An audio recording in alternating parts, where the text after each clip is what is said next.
Welcome back to another technical deep dive here in the debug zone.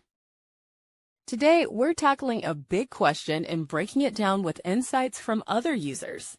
Hopefully, this clears up some misconceptions and helps you get the answer you need. So buckle up, stay a little curious, and let's jump right in.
And that's a wrap.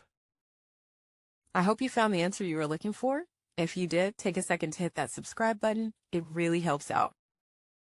And let me know in the comments which solution worked best for you. See you next time in the debug zone.